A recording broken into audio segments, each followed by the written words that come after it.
Hi YouTube family, welcome back to my channel. It's Tash and today we're in the kitchen cooking up some Jamaican rice and peas and curry goat.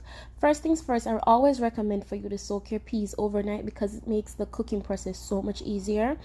And when I am cooking, I don't normally add salt, but if I'm cooking for more than one people outside of my household and stuff, I always had like about a teaspoon. I also went in and I add 1 can of coconut milk and I'm mixing it together. And when it comes to cooking rice and peas, it's very easy.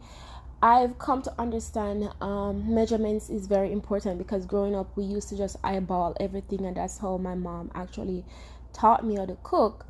But I am trying my best. I will leave all the specifications down in the description box so it can be so much easier if I don't say it while I'm doing this voiceover for you guys.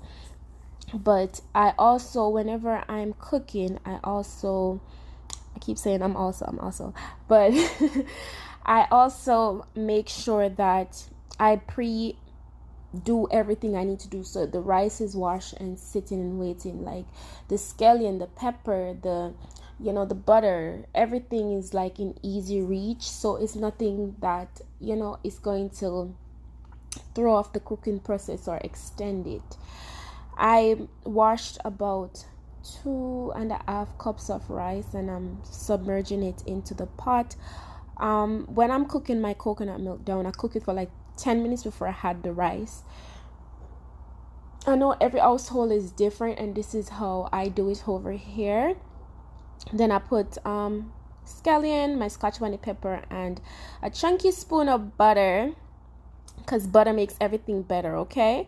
Don't judge me. And I'm just mixing everything together after it's cooking down for a little bit. And if you look at my ratio, like peas to rice is very well on ratio, like one is not overpowering the other. And that's what I realized, that especially when you're cooking for less people, it's always easier than cooking for a large quantity of people.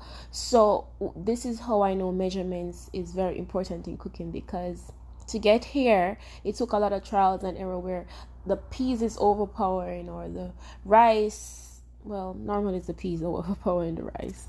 And I normally use foil paper for my steaming method, and I normally let it steam for like a good 15 minutes on low heat, and I'll often be prepping something else in the meantime. And I often opt for hot water to put on top so the temperature stays consistent throughout the cooking process. I mean, it doesn't matter if you had cold water, because it will eventually get to the desired temperature. But for me, I want the cooking process to be way smoother and easier, so this is what works. And that's the finished product of the rice, so shelly, so yummy. And to pair it today, I have curry goat. So when I purchase curry goat, I often try to season it and then refrigerate it, because I feel that it gets a better taste of the seasonings. Like the seasoning is more enriched in it, like the flavor is more bursting, and you get what I'm saying. So I would put it in a pot on the stove with a little bit of oil, and I use olive oil. So I put a little bit of that and I let it sit for like a good 3 to 5 minutes, and then you see it will start springing its own water.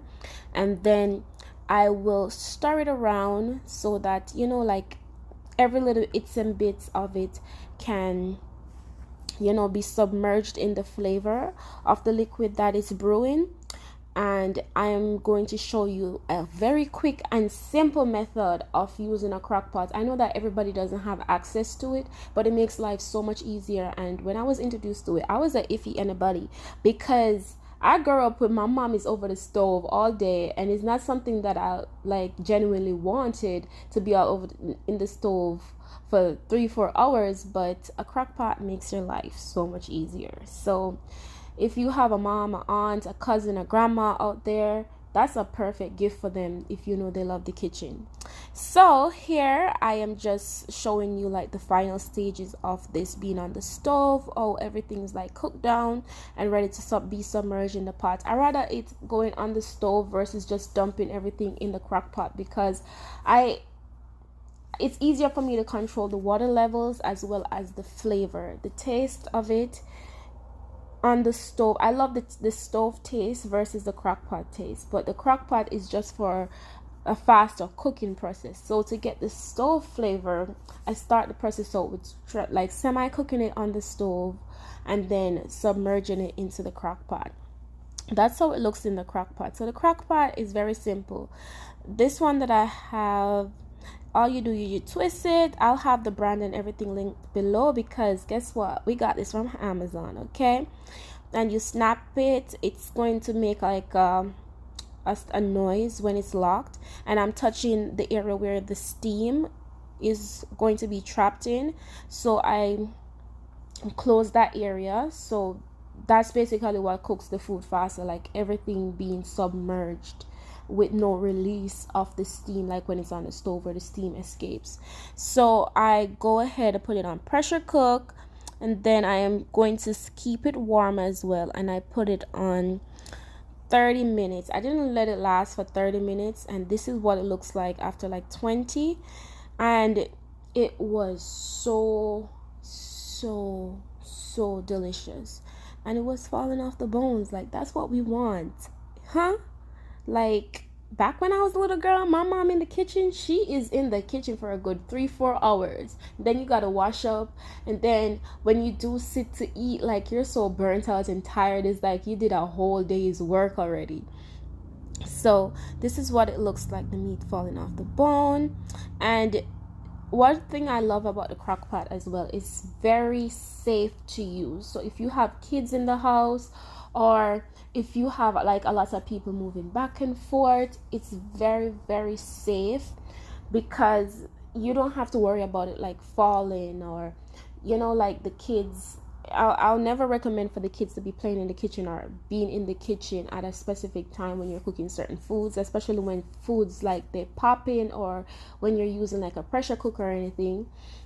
But it's definitely a safe method of cooking, and one that you can multitask, because you put it in and you know that by this time I go check on it. So I basically submerge everything back into the pot, and I'm adding a little bit more flavor, bringing it back to life with a little onion, my bell peppers and carrots, and you can add whatever you like. And this is how I do. Let it sit for a good like 5 to 10 minutes, and voila, you got your Sunday dinner, or whatever day of the week you like to cook this meal. But this is from my kitchen to yours. I hope you enjoyed cooking with me today, and I hope you try out this recipe. So without further ado, I'll see you in the next video. Thanks for watching.